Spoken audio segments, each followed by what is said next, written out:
Pickaxe.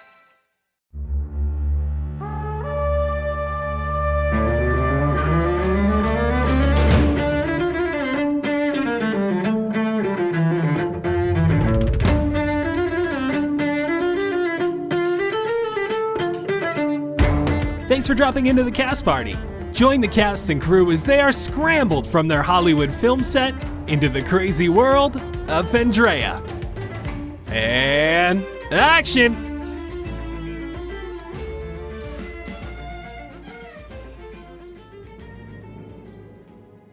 Echoing from the earpiece, Silos home fire not. The button is pressed. The lights begin dancing around, activating in sequence. But there are lights that weren't planned, blues, purples. They aren't coming from the machines. Garrett is engulfed by them. Purple streaks cloud his vision as he hears screams coming from above and around him. A weightlessness overcomes his aching back, giving a moment of relief. Although surrounded in this tiny bunker, he feels wind rushing around him through his hair and collared shirt. Time goes still as the purple streaks cloud his vision. In them, he sees family. A father who cared for him after his mother died in childbirth, always pushing for Garrett to be more than he was. He sees a stepmother who didn't care for him or his love for the useless things in life, like the arts. A younger half-brother being accepted into medical school just that year. Every success of Garrett's was always overshadowed by his little brother. Glimpses of this family who he never felt truly worthy of pass by as he sees movie set after movie set, meeting the biggest names in Hollywood, all to be seen as nothing, seen as replaceable. His accomplishments didn't matter in their eyes. They barely meant anything to him. Problem after problem flashes before his eyes. Every problem he has had since starting this path. 38 across. The last problem he had. A sudden cold. He jolts his eyes open as the weightlessness instantly turns to the pull of gravity. Dark brown stone all around. Stalactites hanging menacingly above, getting smaller as he falls to the floor of an unknown cavern. A rib cracks as he lands on a jagged rock on the cavern floor. His eyes close once more as he falls unconscious.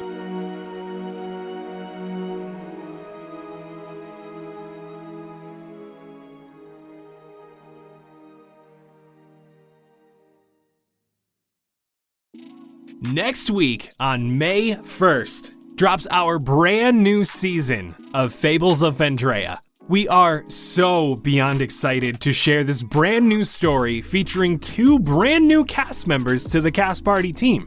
The trailer is out now for this new whimsical, hilarious tale, and I promise you do not want to miss this. And if you want to get access early and meet the characters right now, episode 1 is available for early access to all patrons at patreon.com/castparty. Get a head start on this incredible new tale brought to you by our DM Jose, running yet another Fables of Fendrea adventure. It also stars myself, Ryan, and Nigel, playing some brand new, mystical, intriguing characters. Fables of Fendrea Wildacre takes place in Fendrea's version of the Feywild, known as, well, Wildacre. So come get tricksy with us. Patreon.com/castparty. And hey, we're only about 20 patrons away from our next Patreon stretch goal, where we're gonna go to Salem, Massachusetts and cleanse Vince's hands. Because we currently have one of our incredible patrons running stats on how we roll during cast party, and let me tell you, this man is truly cursed. We will all be heading to Salem, Massachusetts for personal readings from our medium, and ending our session with a cleansing of Vince's hands to rid him of this horrible aura that is looming over him. Now, I know this all sounds like fun and games, but we are taking this very, very seriously. We are working one-on-one with our medium to be as respectful as humanly possible during this event. And if you want to see an entire video dedicated to our personal recordings, Vince's aura cleansing, and a vlog about our entire trip, head on over to patreon.com/castparty and join the cast and crew right now. Ad-free episodes so you hear less of my dumb voice, behind-the-scenes info, hilarious monthly one-shots, an invite to our community Discord. What else do you want? The rewards just never stop. Patreon.com/castparty. Thank you all so much for listening. Enjoy the episode, cast and crew. Hello, everyone, and welcome to Cast Party. My name is Colin McManus, and I will be your director for today. I am joined by my familial cast and crew, Ryan McManus. Hi, Sebastian Vivaldi Greensleeves, an emo at heart musician whose dad used to love hiding Easter eggs. It was Sebastian's dad's favorite holiday, mainly because he could just really be a silly, goofy guy with the egg hiding. Air vents, couches, inside pianos, stuffed up a tuba, nothing was off limits. One year, he hid an egg inside of Daisy. No matter how much Sebastian shook the dang guitar, he could not get the thing out. A few days later, it finally broke free, but to honor his dad's love for Easter, he decided to keep the egg, and it now resides in his bedside drawer. He, of course, opened it, though, and there was a very melty Reese cup inside. Delicious. We're recording this on Easter, by the way, if that makes things make more sense. Anna Brisbane. Blueberry Sky, elven druid actress who deeply, passionately, unfortunately hates board games. It all dates back to an attempt to play Monopoly with the family as a child. Many people ask, oh, did you just hate the capitalist nature of it? No, she just had 12 turns in a row where she rolled a 1. It frustrated her so much that she swore off all board games. So, sadly, unlike us, Blueberry is not a fan of rolling dice, but maybe she would be if she'd had tried fanrolldice.com and all their beautiful, perfectly balanced dice that would not have betrayed her like that. So, if your dice have been betraying you, don't be like Blueberry and give up. Head to fanrolldice.com and use code CASTPARTY for 10% off. That was beautiful. Gorgeous. That was so good. I'm rolling with new fan roll dice today. Ooh, which ones? Let's get a test roll before we introduce you. See how good your intro is going to be. 6. Okay. Oh. Mediocre. Nigel Declan. Nigel Declan? What did you say? You're getting a bad intro. Sorry, bud. You rolled a 6. What's happening? Xander Gucci Supreme, who, to the surprise of absolutely no one, believes in nearly every holiday mascot there is in one way or the other. Santa exists, but he's not just a dude, he's one of the old gods. Leprechauns exist, but all the time, not just when we're celebrating the exodus of snakes. But the Easter Bunny, that's the one he knows is real, because not only did he see it, he was able to talk to it, and it talked back. Now, I know I've said before that Xander has never seen a rabbit, and he doesn't know that he's never seen a rabbit. And that is still true, because he actually saw the Osterhaus, which we all know is the German mythical beast of an egg-laying hare that, since the 1700s, children would build a nest for so that it could stop by and lay its colorful eggs. Right. Xander was visiting a nearby town to where he grew up that for decades had attracted immigrants from Germany and therefore had a lot of German influence in the food, the shops, the celebrations, and while skulking about at night, as he often did, he stumbled upon a broken down shed near one of the shops and inside found a large basket full of brightly colored eggs. And sitting on top was the Osterhaus. Xander tried speaking to it, asking where it came from, but when it responded, it only said, "Get out of here," and bolted. Xander doing the same, taking it as a warning he couldn't ignore. Naturally, Xander was too engrossed in the whimsy of the moment to realize that it was just a hare. The basket of eggs was for the Easter egg hunt the next day, and the one yelling was the shop owner from the window behind him. So to him it was real, and to this day, he has the utmost respect and fear for the Easter Bunny. The fuck? Wow. And Vince Perino. Hello, I played Jett the Boulder Chambers, big burly heartthrob, who, when he was 16, started to learn how to drive from his dad. So, first time he went to go drive, his father took him to a parking lot, as we all try to do to learn how to drive. And he was a little afraid. It was his first time getting in the driver's seat of the car, and it was also a standard. I don't know why his dad decided to try to make him learn how to drive a standard for the beginning time of first time driving a car, but oh well. So he tried to put it in first and he accidentally put it in second and he immediately stalled out the car and his dad got very upset and he kicked him out of the driver's seat after the first try, left him there and drove home. Jett had to walk 3 miles back home by himself. I feel bad for Jett. I just want to give him a hug.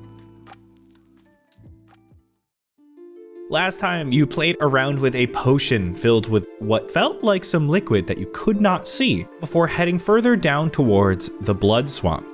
Xander pricked his finger on the lamppost and transported to the central aisle in the swamp with the large tower. The rest of you followed and decided to sneak into the tower invisible. You found a beautiful woman in a thin flowing dress who began reading a book and picking out ingredients. As she did, some of you snuck upstairs to find a room filled with taxidermied monstrosities, a skeleton of a child, and some contracts. One contract Xander deduced to be from the man whose bag he found tied up in the net trap. Leaving with some information, you all made your way invisibly outside the building before heading back in, pretending it was your first time there. Mother welcomed you warmly into her home as you exchanged your own blood for some useful information and things. You found out about the deniers from Koqar, the rift that Nyla caused between the two halves of the city, that the ley line is probably where that rift had formed, and to watch out for Ol Illhelm.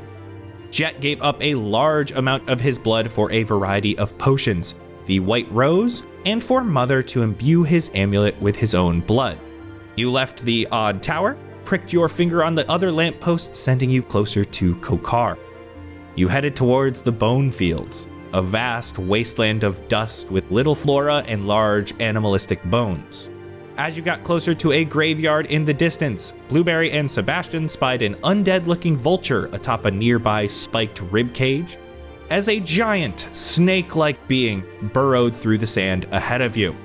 Its large dorsal fin sticking high out of the ground, you saw it vibrate, rattling the nearby area around it and kicking up sand. Now, you have all just seen the large beast tunnel downward, ground still shaking slightly beneath you. And so the scene is set. The question is, does everyone know what a skill challenge is? Oh no! Oh, good lord. No. So you're all trying to cross the bone fields without alerting this large monstrosity and just trying to get to the safety of Koqar. To avoid being detected, you'll have to use your skills, your spells, your class features, your toolkits, anything you have, however you see fit to avoid any sort of complications. Depending on what you are trying to do to keep yourself safe, you will roll for a skill associated with what you're doing. Each PC can only use each skill once. So you can't have Sebastian use performance, then performance, then performance. But Sebastian and Jett could both use performance, for example. Though no skill can be attempted more than twice. To get past this, you will need to get 8 successes before you get 3 failures. Oh my god. Wow. Each PC must get at least 1 pass. With this, there are complications that can arise as you're going, but you can just start telling me how you're crossing the bone fields. How big are the bone fields? A couple thousand feet. Oh! I do have something to start if we're looking for a distraction. We could do the owl and bag trick again. I don't know how big this thing is going to be and if it can even dart out of the sand, like upward. How high can you fly? As fly as owls can fly. Or eagles. I don't know how high that is. Pretty damn high. How far away is the bird? 120 feet. I'm gonna shoot the bird. Good start, good start. Perfect way. Give me an attack roll. Dirty 20. That is a pass. You completely kill this thing. It falls. You see a couple other of these vultures go over and they start looking at it and they even start ripping at the flesh of this vulture that you just dropped. I don't know if that counts as a distraction, but maybe we just get moving? I can turn into a giant eagle, and I can also summon a giant eagle. Whoa! So I could carry 1, maybe 2 of you, and the other one could carry 1 or 2 of you. Oh, okay. What should I do about Pebbles then? Poof her away? Yeah, just make her go all glitterily and poof away. Oh, then I'm gonna use another slot. Oh no. We can run if you want. She's fast. Pebbles can run. She can run. Maybe I'll let her go. I can't just leave her. Then giddy up, my guy! All right. So you don't want to fly? I don't know. He just told me to giddy up. Well, if you want Pebbles, you gotta giddy up. Well, Pebbles could giddy up herself. He doesn't want to leave her. But she comes back. Right? She's not actually hurt. I think it's the moral of the thing, you know? But if she's not actually hurt, what's the moral of the thing? He's got like an emotional connection to this thing. Yeah. I'm gonna poof Pebbles away. And I'll just jump in the bag, I guess. What? You don't have to... Okay. He's in the bag. I hope he took a big breath. As Jett jumps in the bag, Xander, you see these vultures. One of them is circling around you all, and it starts cawing, and it is starting to echo, and you guys start to feel rumbles beneath your feet. Oh God, we gotta get moving. Oh, that's our signal. I'm casting Conjure Fae, and a Fae version of a giant eagle is going to appear from the air. What level spell is that? 6th. Whoa. I'm going to give you 2 successes for that. So you're at 3 successes, no fails. This could be the distraction, and then I could do the carrying. I can wild shape. How do we feel about that? We could do that. I can have a ground distraction if you want an air distraction as well. Okay, yeah. Double up. We'll do air. Maybe we'll take the birds, and maybe the ground would take the worm or whatever it is. I dive my head, like the upper torso, into the bag. Hi, Jett. Can you pass me the staff? Yeah, hold on. I gotta move this. Is this it? Yep, thank you. Okay, yep.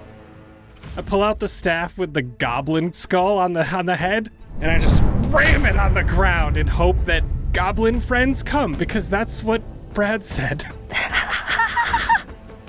With this, I'm just going to say all of them show up at once. Oh my god. It's okay, they're all dead. Or visions, ghosts, I don't know, but we gotta go. They'll make rumbles, right? Okay, bonus action. I will wild shape into a giant eagle and go to grab the bag. Sebastian, are you directing the goblins anywhere? As they all just kind of appear, I just say, scatter! Give me a persuasion check. He good at those. 24. That's going to be a pass. You see that they go in complete opposite directions. Some of the vultures that are starting to gather around start going after these different beings, and they're cawing. There's like this echo of caws all around you. You would think it would be pretty hard to determine where you guys are just based on the sound. Perfect. Blueberry, you have wild shaped and grab the bag. Yeah, I'm a giant eagle with a strength of 16. Can I carry a bag and 2 medium humanoids? Yeah. Then I will try to pluck the other 2 up. The bag in my mouth and each lad in a talon.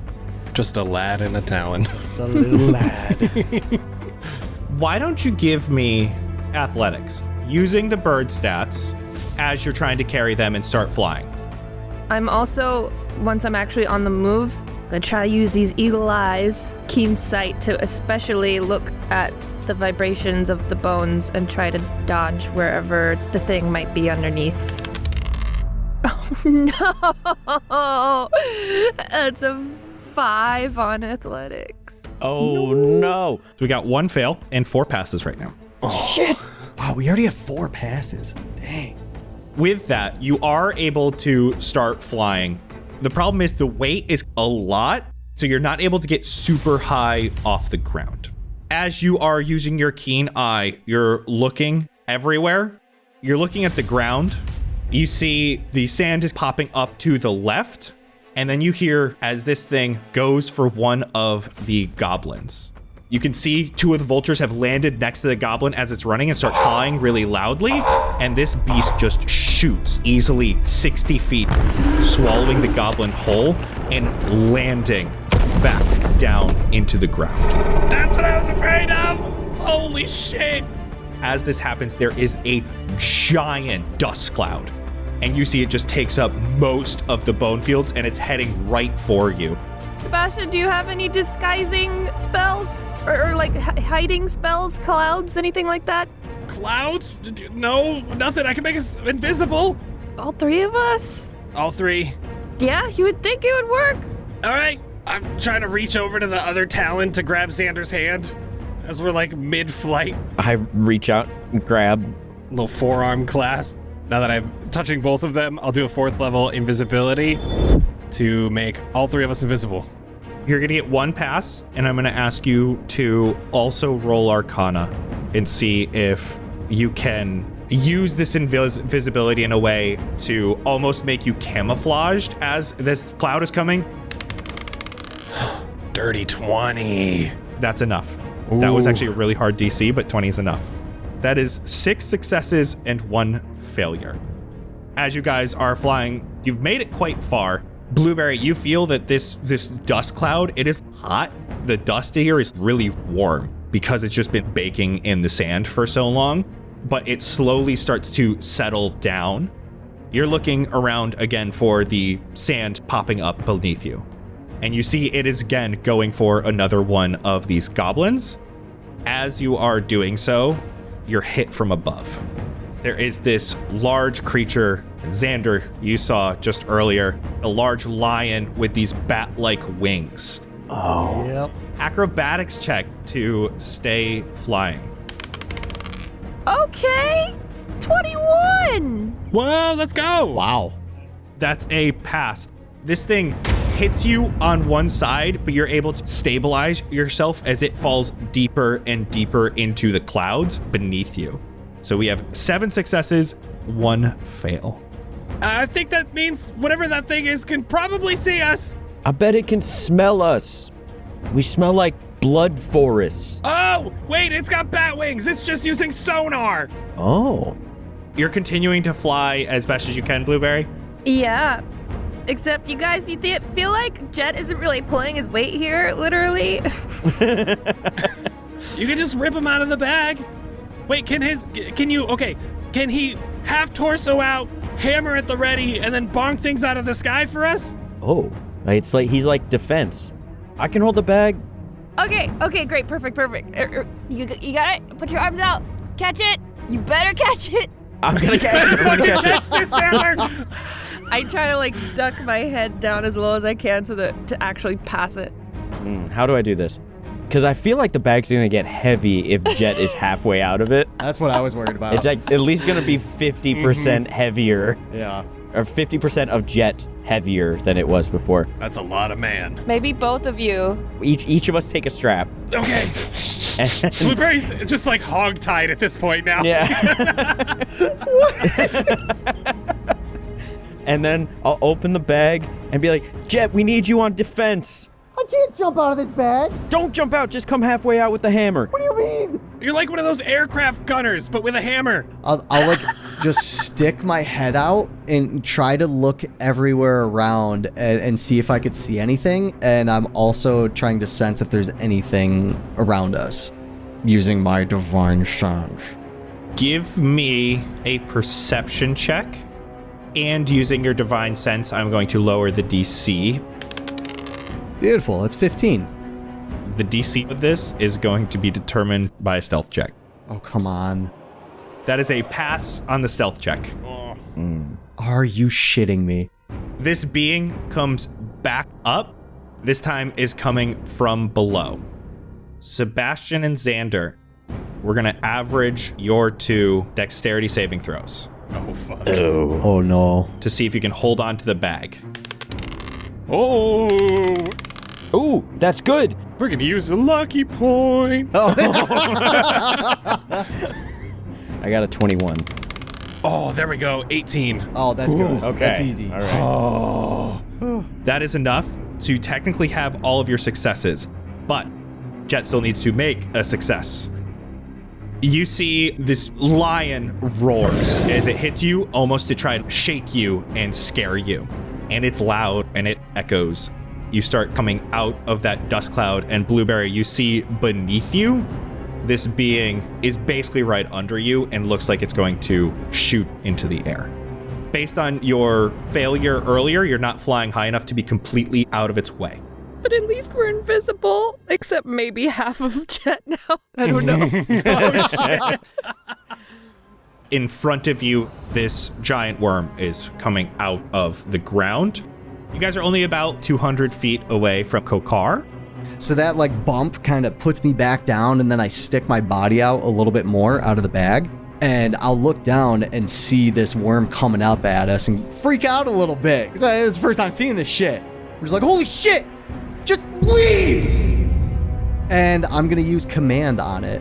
Oh. Okay. Whoa. What kind of saving throw is that? Wisdom. That's only a 12. 15. Does it understand common? It specifically says it understands but cannot speak. Okay! Oh, shit. I didn't even think of that. That is a good call. It gets upward, coming towards you further, further, further. It almost wraps its body back around as you say that, and it tunnels back in. Sebastian, you feel like your goblin friends are slowly being devoured one by one and hunted as these beings stop chasing after you. And you make it to this large walled city. It has a grand entrance, this grand gate that stands before you. It's made of metal and stone, but it now lies in ruin. It is just shattered and twisted metal strewn about, a huge hole just ripped through the gate that allows access to the city. Though you are also flying, so going over the walls would also be an option. Over the walls? Or what? Do we maybe just go right to the side that is not consuming? Yeah, do we know which side's the nice side? Either way, I'd rather not be hanging out of this bag. Can we please get down? Just go back in. Take another breath and get in there then. Take the staff with you, please. An arm just pops out of the bag and grabs it real quick. Thank you. I want to look and see if I can tell which side is the nice side. It's pretty obvious.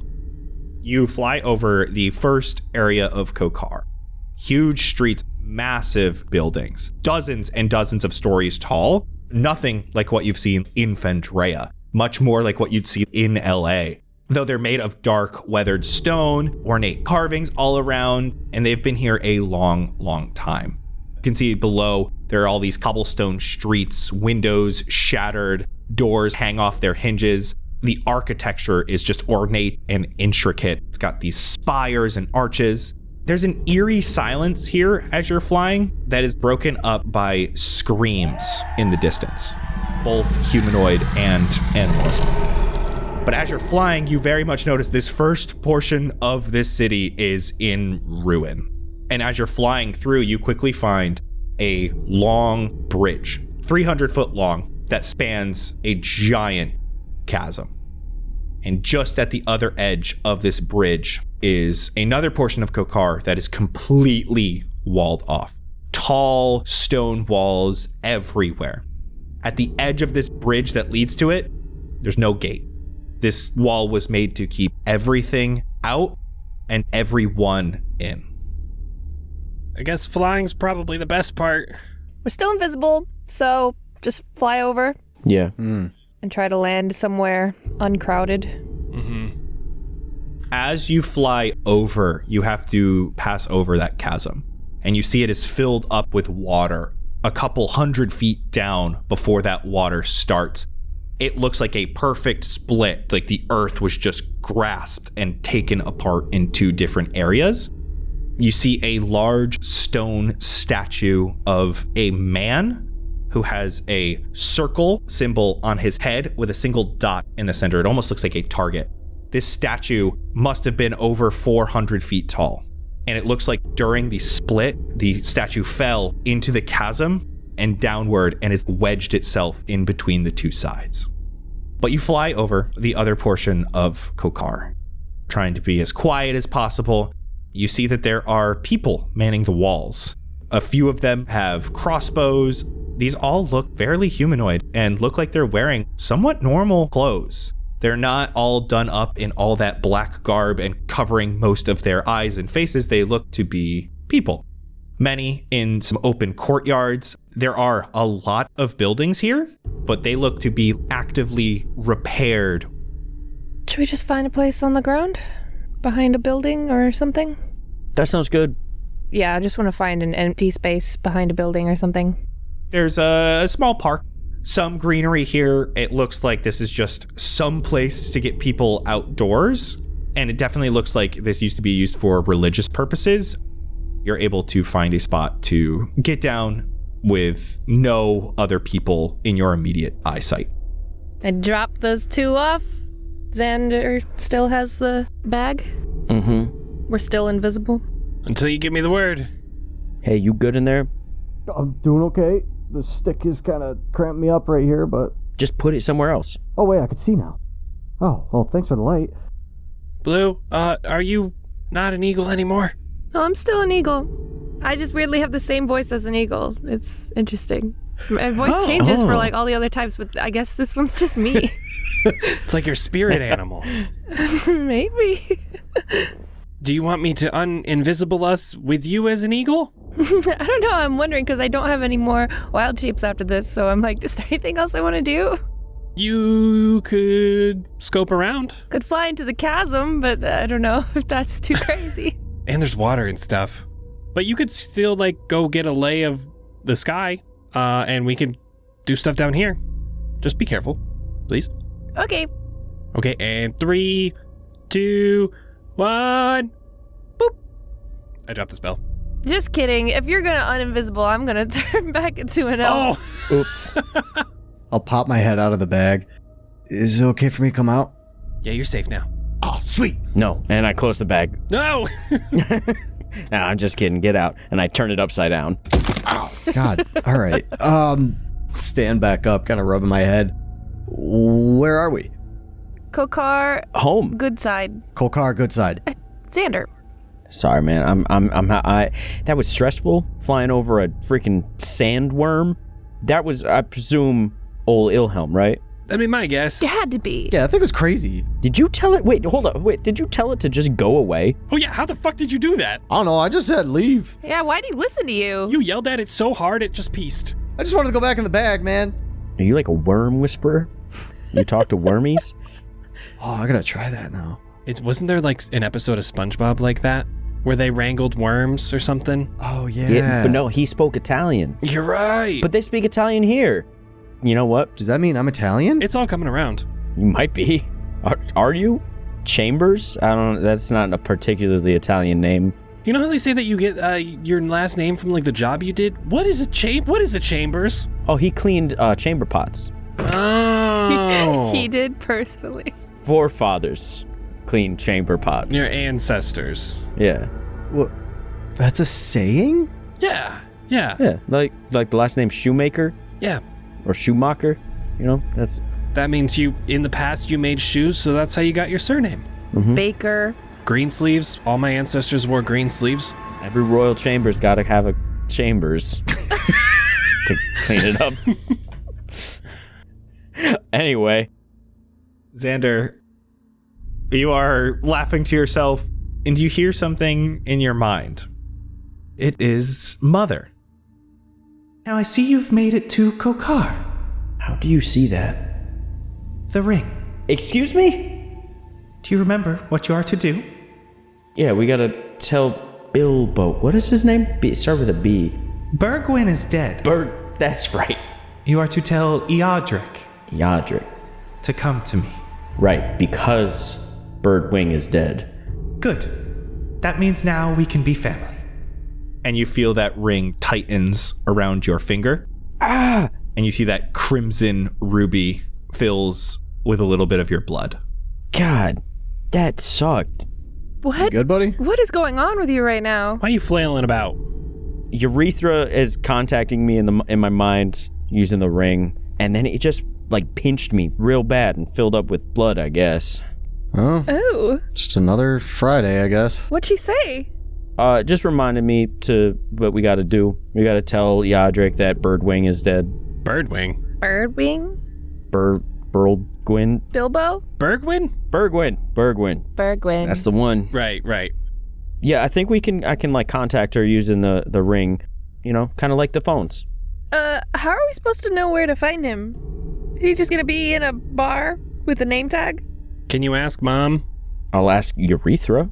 Aretha Franklin? Checking in. 1, 2. Ma. I prefer Mother. That's great. Do you know where we can find Birdwing? I believe he was an alchemist. Okay, that helps. Thank you. She said that he used to be an alchemist. Might be a place to start. There's like an alchemy store. Yeah, I mean, what, do we just go to the shops then? Yeah, we should probably stay on guard also, just in case they're like, what if in this town everyone knows each other? And then suddenly we're people that they don't know? I think at these lands we should be on guard the entire time. They're walled in here. You saw that whole ring around the city. I mean, when you're stuck here that long, I feel like you gotta know everybody. There's an isolation here. That's true. These are the only people you have to interact with. Do you think they use blood as currency here as well? No, they don't consume. But they might still use it. Yeah, they could still trade it, maybe. I don't think they would. Yeah, because, like, why would they need it? Like, if they're not consuming it, blood is just blood. A mother didn't consume, and she still wanted it. Yeah, but she's a priest for Nyla. She doesn't consume it, but she is doing stuff for the goddess of blood or whatever. So they use, like, coins here, then? Why would they use coins here? Why do you sound so incredulous? Like, everyone uses coins. Why do we use paper, bro? Listen, money doesn't exist. It's all made up. Make it whatever you want it to be. Everything's made up. We don't even use paper anymore. Exactly. We use the idea of money. Yeah, like that stuff I got a while ago. What was it? Bitcoin? Think that's doing something? Maybe they use Bitcoin here. I'll have to look and see if I still have that stuff. When did you buy it? I don't know. I just used it a while ago. I used it once to buy some stuff every once in a while online. I think I bought a boat once. How long ago is a very, very important question right now. I don't know. That could be the difference between, like, couple bucks or couple mil. I mean, you could ask my accountant. They'd probably know. I don't have his number. I lean over to Sebastian. Do not ask his accountant about anything. That man is shady. Oh, when you said that, I thought you were his accountant. Yeah, I'm his accountant. So who knows? Maybe they take Bitcoin here. Bitcoin is as good of a guess as any until we go into one of these dang things. You want to lead the way? No. All right. I don't like it here. All right. Where do I go? Try to find a shop with a swingy sign of a potion bottle. You start heading towards the main strip. As you do so, you start to see people. All of them, as they walk around, they look tired. They don't look like they're doing so well, almost like they are ill. They seem happy, though, until one of them catches your eye, and she drops a flower vase she was carrying, and it shatters on the ground. She just starts booking it down the road. Well, I guess it's better than charging at us. Yeah, I feel like chasing her is not the move. No. We could see a platoon of guards coming back at us, is my guess. Right now you do. Yep, okay, all right. Just a moment after you say that, a bell starts ringing in a nearby tower. Oh, shit. And you can just hear people yelling, "Feeders in the wall! Feeders in the wall!" No, feeders! Nope. Hands are up. One of these big platoon running up, a bunch of crossbows, and I'm talking like dozens of people. People get down on their knees looking at you as one man in particular steps forward, blade drawn. Hands up! They're already up. Drop everything. Hi. You see a singular man steps forward, short sword drawn, pointing it at you, as these others get out in a formation around you. He's about mid-30s, got a lean build. He's got this short cropped black hair, some green eyes, and like a neatly trimmed beard.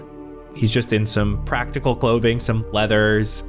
He looks a little bit nervous. He doesn't have like a bunch of confidence.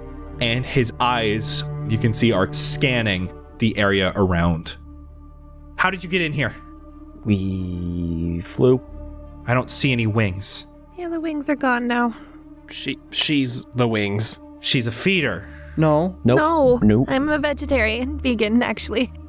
We are just looking to not be here anymore. And we have a message for someone too. But I promise we're not here to eat anyone or drink anyone's blood or hurt anyone, really. You could not have gotten in here. You say flight, yet I see no wings. Where did you get in? I could turn into a bird. But she can't do it anymore today. And I know that sounds really suspicious. If we sit down for like an hour, then I can, but... So you can feed more? Nope. No. Nope. Need to grow your wings? No, look! Pray to Nyla? I pull the shoulder of my shirt back to show my shoulder blades. See, there's no scars or anything. I can change my whole body into an eagle. She worships the land, not consumption. Yeah, the opposite. Xander, do you have any more of the donuts? Show him the donuts, dude. We ate those. Did we eat all of them? Yes. Do we have any good berries or something? Like, I mean, yeah, I have good berries. do people eat good berries? I don't know if that's going to be proof for them, just the fact that we have other food.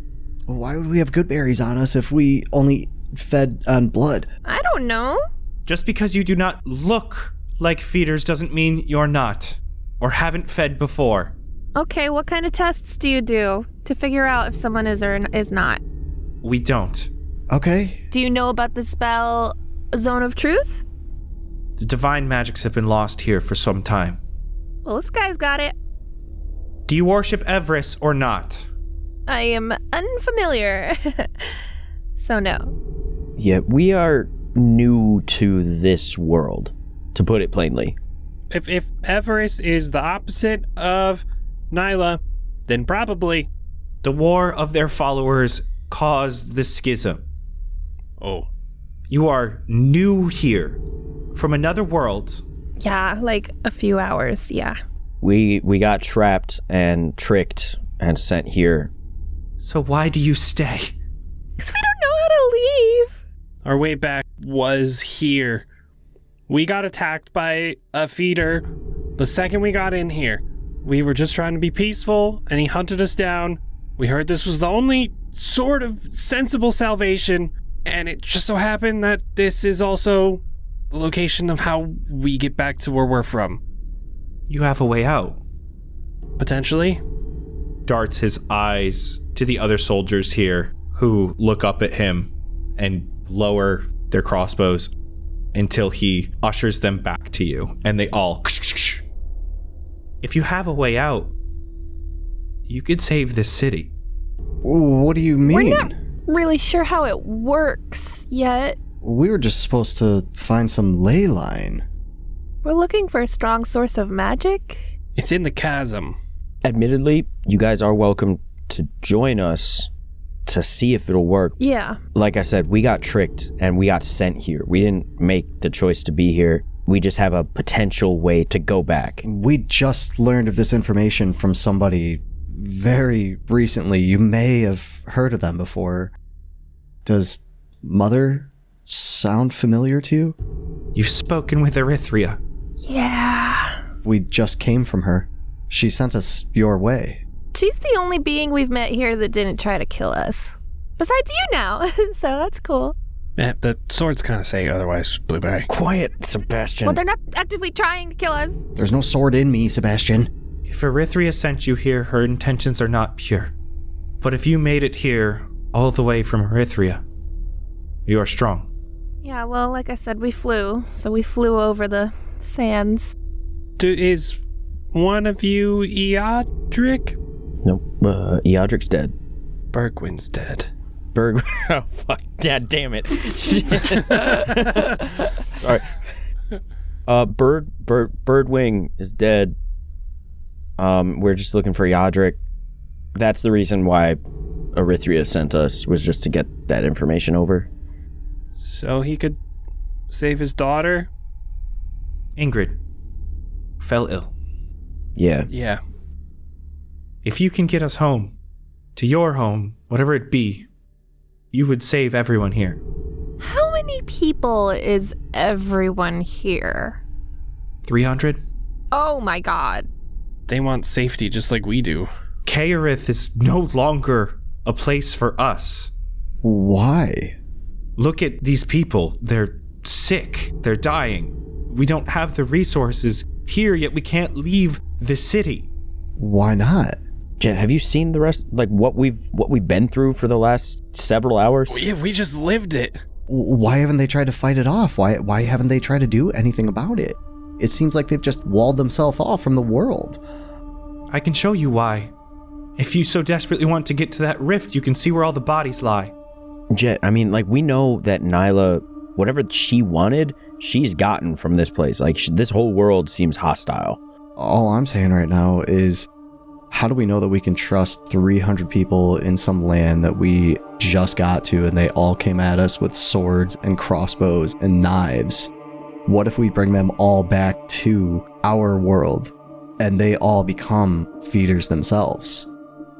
We don't know if we can trust this yet.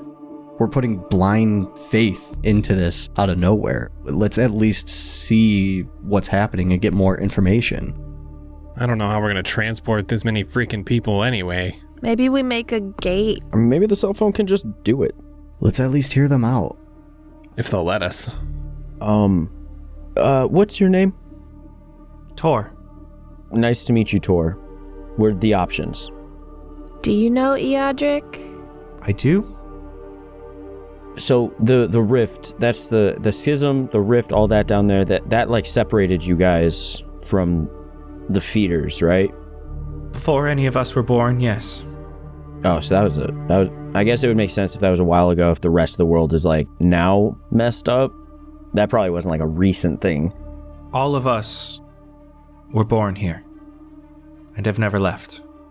Can I do just an insight check on these guys just to see like if there are any ill intentions behind anything that he's saying? Or is it purely like fear? Go ahead and give me insight. Nope. No, just don't even want to tell me. No.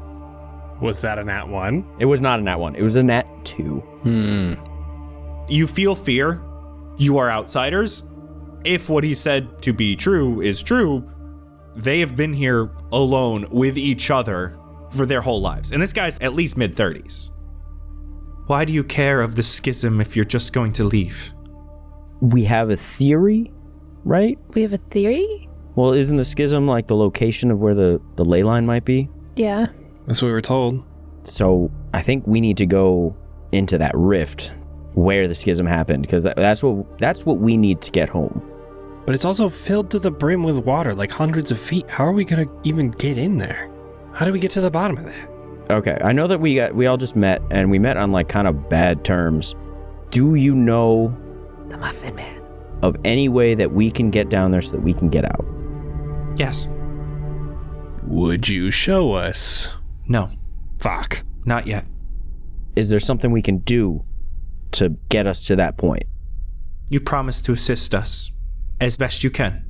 As best we can. Before we make that promise, how do we know that we can trust you? You've spent a few hours, you say, in Caerith. You've seen what's out there. We here, we do not feed to get better. We do not feed to get stronger. We are all equals here. It's what we believe in. He holds up a small amulet, and it's got that same symbol that you've seen a few times now, that circle with the dot in the center. Is there any vegetation here? Yeah. You see flower pots that have flowers you've never seen before. Jett, I know this doesn't mean like a ton, but like look at the flowers and stuff. It's not like it was out there. Yeah, I know. I'm just saying, let's at least have some caution with everything. There's actually life here. No offense to these guys. They're not fighters. You can see it in their eyes. They're trembling just holding those damn crossbows at us. If anything outside got in here, it would rip them to shreds. We barely stood a chance.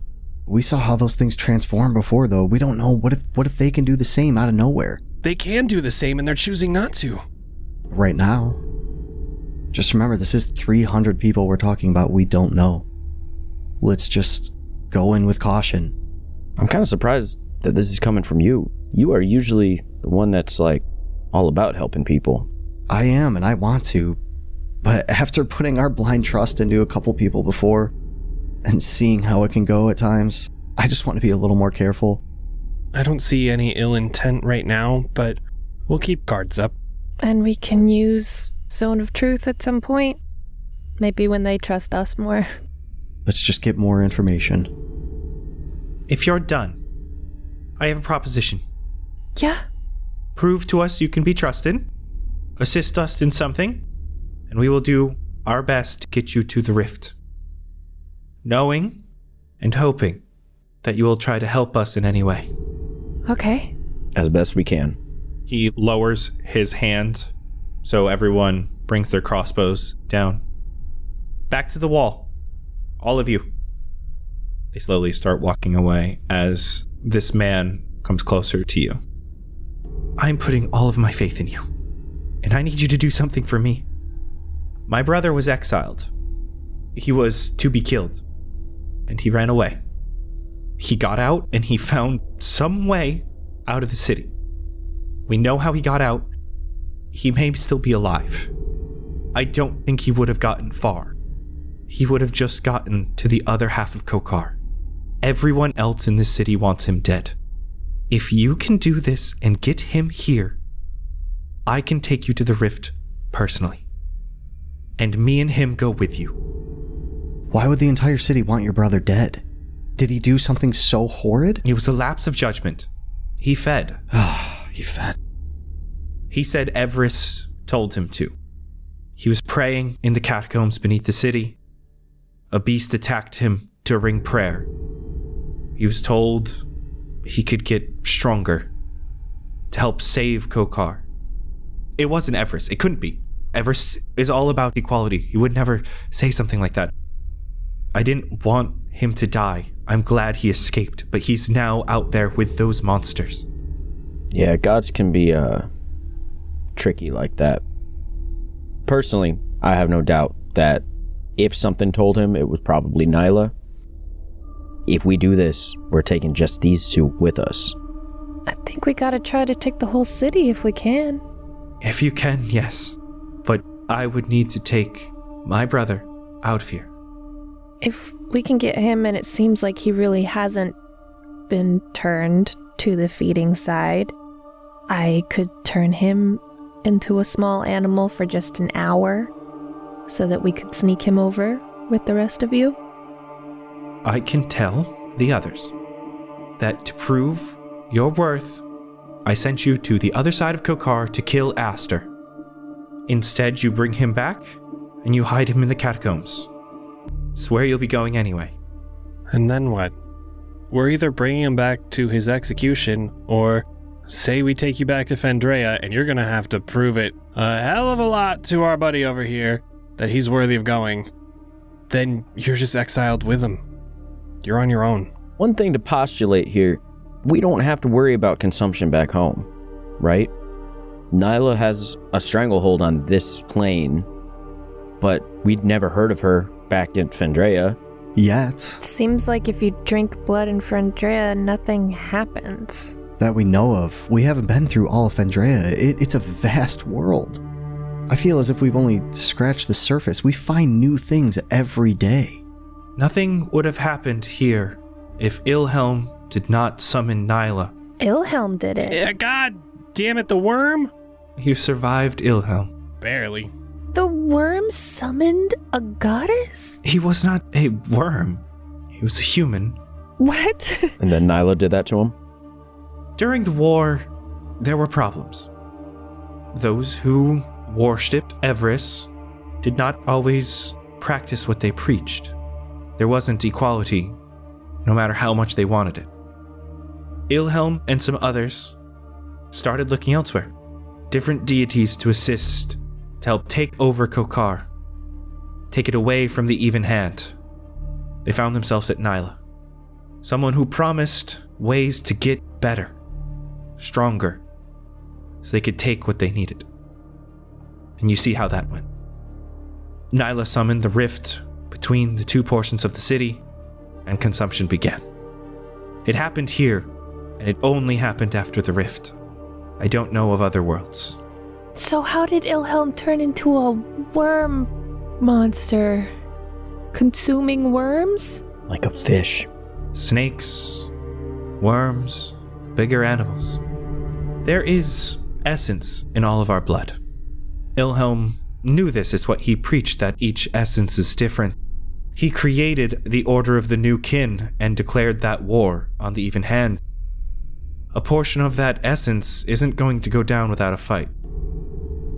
That blood can manifest in the new host, whether it be features or just strength. I don't know how much of Illhelm is still Illhelm in there. It's just a conglomerate of essence. So, what I'm picking up on all this Is that we should all be vegans.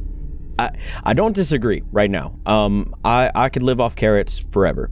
But I think right now there wouldn't be any risk of bringing people back to Fandrea because Nyla is here. And the consumption, I assume, wouldn't have been a problem unless Nyla was here. Illhelm probably wasn't getting stronger from eating animals before he summoned Nyla, right? Mm-hmm. Yeah. Unless somehow Nyla gets through the gate. Well, Nyla's a god, so Nyla has to be, like, invited, right? Nyla isn't physically here, right? You guys haven't seen her? How was she summoned? Does she have a physical body? It was said so, yes. It was said she appeared on the bridge during the battle.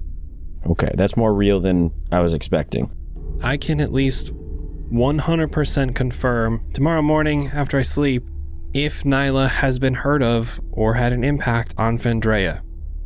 That's not going to stop her from manifesting and jumping through the gate, but it gives us some peace of mind knowing that at least no consumption has been had back home. So if we bring these people, there's no possibility of all this going downhill. Again, assumedly, the world didn't start changing like this until Nyla was here, so maybe it's her presence that causes all this. If she's not present on that plane, then she's not gonna create this.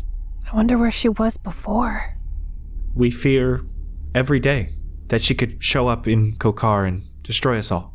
Hey, you'd think she would. If she's a goddess, like, why not just destroy everyone who's, like, denying you, right? If she's clearly evil. There's no more blood if you kill everybody. You wouldn't have to kill everybody. Also, the blood would still be there. She's been known for her love of violence and chaos. Chaos. Okay. So you have a plan on how to get us through if we can bring back your brother. Aster. If we go and get Aster, bring him back here, go to the catacombs, I think you should try and convince your people that you can all go. Aster included. We will try and talk with Aster to make sure that he's not going to be a problem. Okay? Does that sound okay to everyone here? It does, but I don't know if our going to the other side under the premise of killing Aster is going to be believable if it's also including trying to convince them. Don't tell them we're going to kill him. Tell the people we are going to go find him. Be vague. Then try and convince them. I mean, you said it yourself. Everyone here wants him dead. Wouldn't they want to see it, as morbid as that is? Or at least have proof of it? If we bring him back here in chains, they can decide. There's 300 of you, and there's only 4 of us. So if things turn sideways and they don't see eye to eye with this decision, we don't really have the power here. I think we could take him. Sebastian. Sorry. Bargaining chips. You think I can convince 300 people who want him dead to let it go? I just want you to try. If you're successful, great. If you're not successful, it ends the same. Give me persuasion. Advantage because Sebastian was helping you. 22. Attaboy. You let me know when Aster's in the catacombs, and I will try to rally the people. As long as you promise to get us out of here. To help Kaerith. We can promise to try. We can't guarantee anything, sadly. Can you give us a physical description of him so that we know what to look for? And what did he feed on? He fed on a hare. A rabbit. He was attacked by a rabbit praying?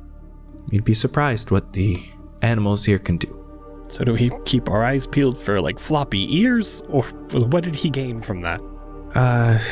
Believe it or not, yes.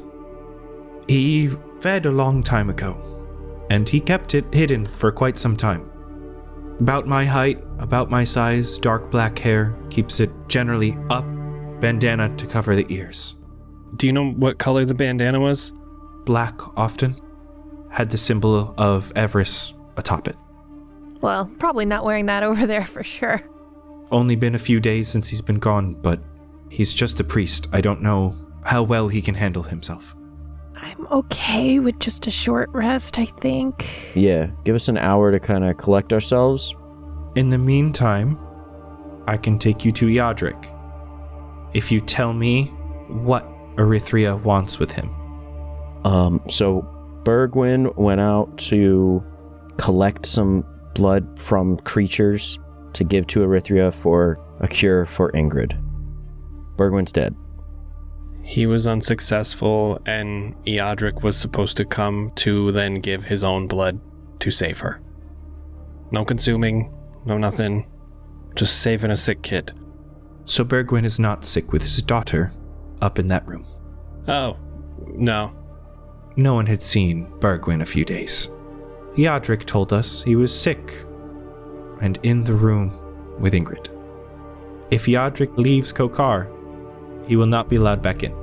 That's up to him. And is this his choice at this point? Either way, I think we should tell him his partner's not alive anymore. I think he might be expecting that.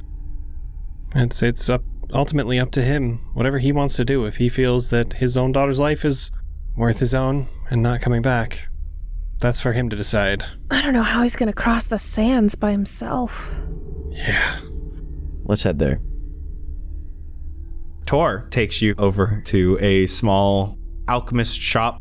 You see a bunch of candles in windows, a few floors above. As you walk in, you see the first dwarven man you have seen here. And this is Eodric. Welcome. Tor does a little bow. I'll wait outside. Thank you. Hi. Hi, not used to seeing others. I wish we had some better news. I'll look back at the door, make sure Tor's out, make sure he sees that I know this is supposed to be a secret. We have a message from Erythria. His eyes shoot open. Do you have the cure? No, Where's Bergwin? he didn't make it. And the cure? Erythria didn't give it to us. She lied? He went there to give his blood and get the cure. Why did she not give him the cure? She said that he decided not to give his own blood and instead went out looking for a creature to attain blood to pay with instead. And we did find him out in the wilderness. He wasn't with her. I don't think this will make anything easier, but I do have a picture of his contract. Stupid, holy bastard. Even to save our daughter, he would not give any of his blood. So why are you here? To tell me he's dead? Thank you. She said that in the contract, if you wanted the cure, you could go yourself. I don't know if you had any say in that. I also don't think it's required. Figured you'd want to know that he's not coming back. If I go, I'll be killed. Thank you. I will make my decision. This is probably me prying, but I just wanted to check in. Is your daughter's illness anything that we can maybe help with? Do you use blood magic? No? No. Then I don't know. Is your daughter here by chance? She is. Do you mind if we see her? Maybe there is something we could do for her. If you just let us have a look at her. We can do that. Walks back into a locked room. You can see this is heavily padlocked. He has multiple different keys.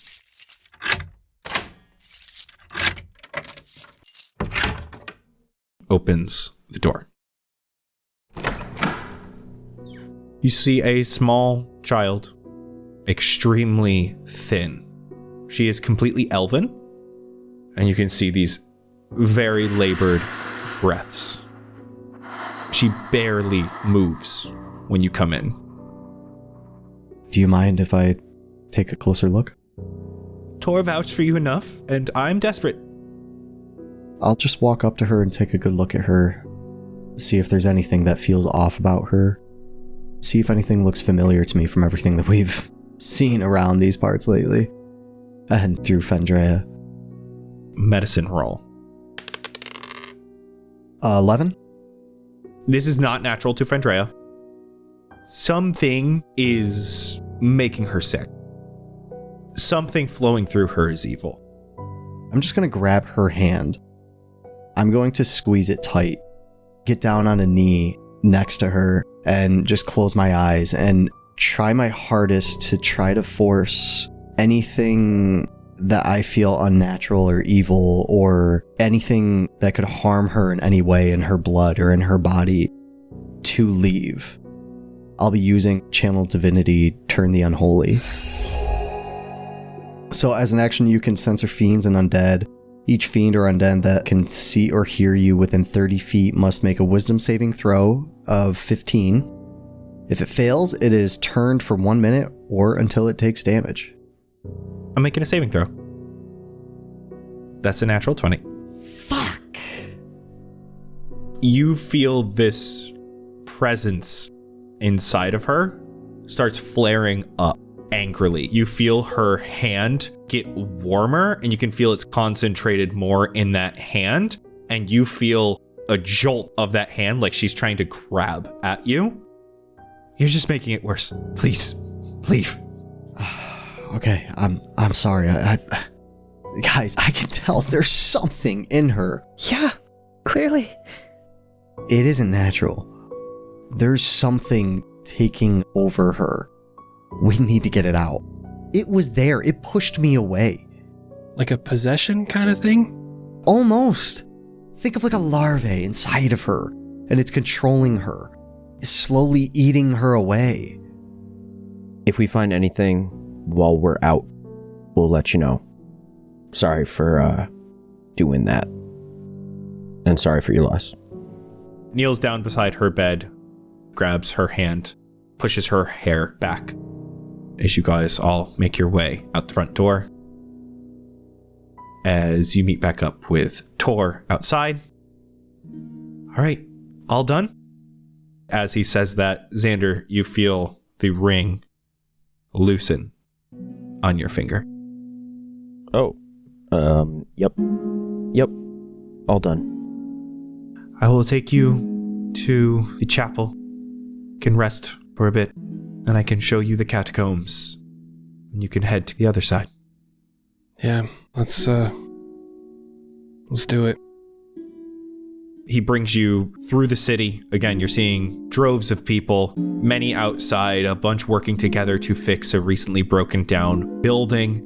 There is a communal eating area here where it looks like they have a large stew made of some water and plants. It looks to be rather runny. It looks like they have a pretty good lockdown on who gets a certain amount. You continue forward. He takes you behind those gates that you saw earlier to that domed temple.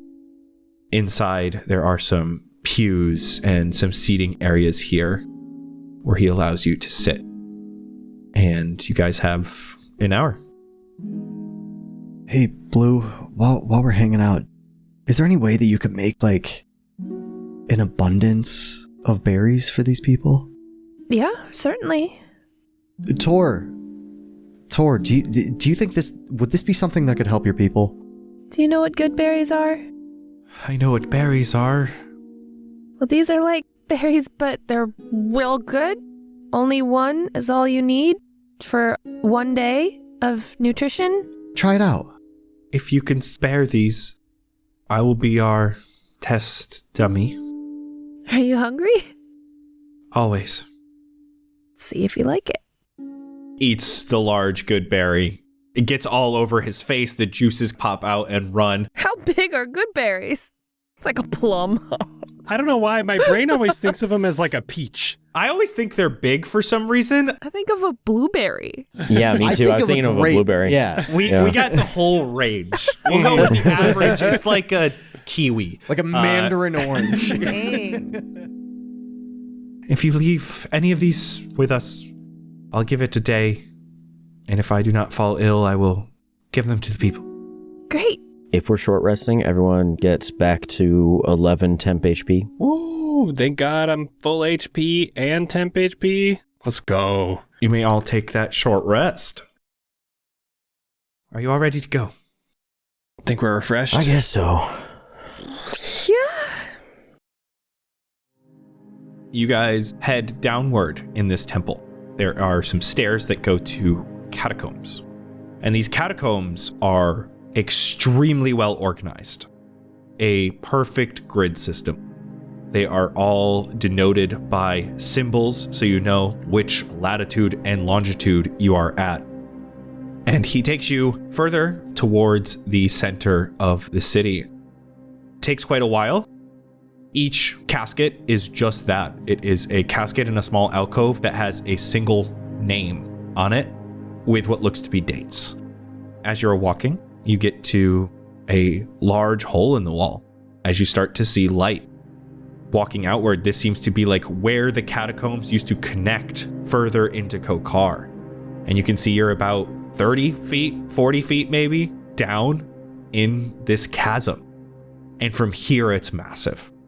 And you see a small pathway that's been created, a vertical climb downward until you are standing on the head of the statue that has fallen, that spans the gap.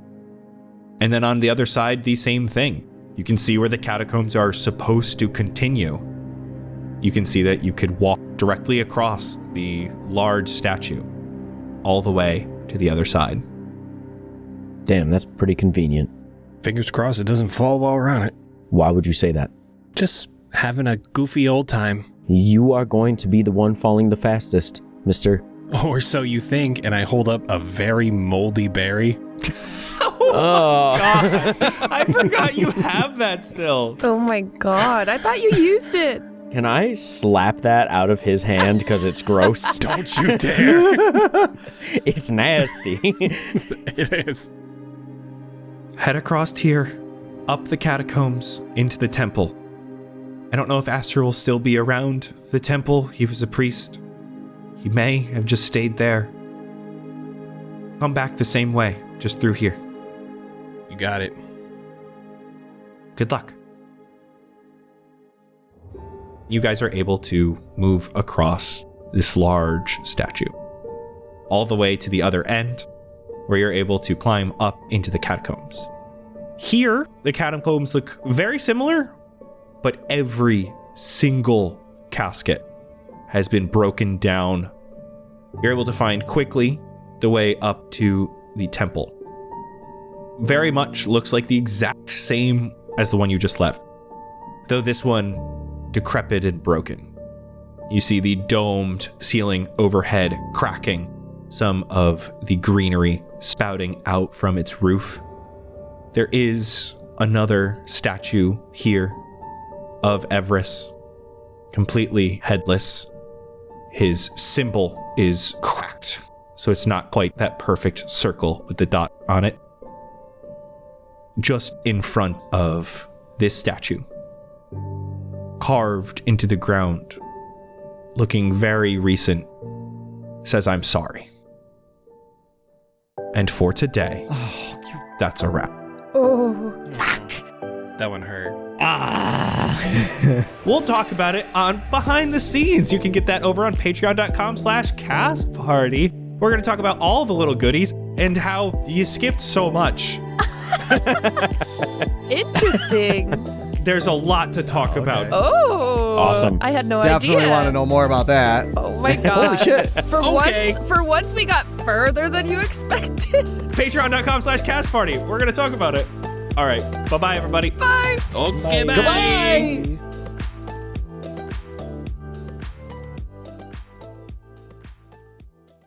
Goodbye. What's your name? Tor. Fuck you, Colin. Should just be T-O-R. I did T-O-R-R. I put 2 R's.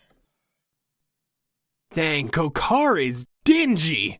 Reminds me of some of the sketchy places across the US we used to hit up on tour just to fill some show slots. Dragon Nim and the Chaos Gremlins always insisted on filling every single day with a show. Like, damn, come on, give me at least one day off. Armand, Wisconsin, Miharu, Indiana, New York, Pennsylvania. I swear nowhere was off limits to them. One time they even made a stop in Dubward, North Carolina. We played at frickin' Faux Runners. It was this dive bar themed entirely around hermit crabs. It still baffles me to this day. But Bobby said a wasted day is wasted money, so I guess she was right. Mason hated it since he always ended up driving the tour van, Sadie Love told him time and time again that we could take turns, but after Eric 5 almost flipped us going 60 on an off-ramp, he gets a little worried. I mean, I don't blame him. He was listening to EBAB Flow and they go hard. I would have been speeding too. Jesky Fire was always the best road trip buddy though on tour. She always brought the best snacks. A bag of Isuiks, Lexi's sour cream and onion chips, or even some polyamorous swirls. God, she has the best taste in snacks. And meanwhile, Frankie and Lady Lorax spent every single van trip basically just playing rock, paper, scissors for 7 hours. Opti would always interrupt them though and use bass drop instead of like rock or something, saying that it always won. We always tried to say otherwise, but, whatever. SMH.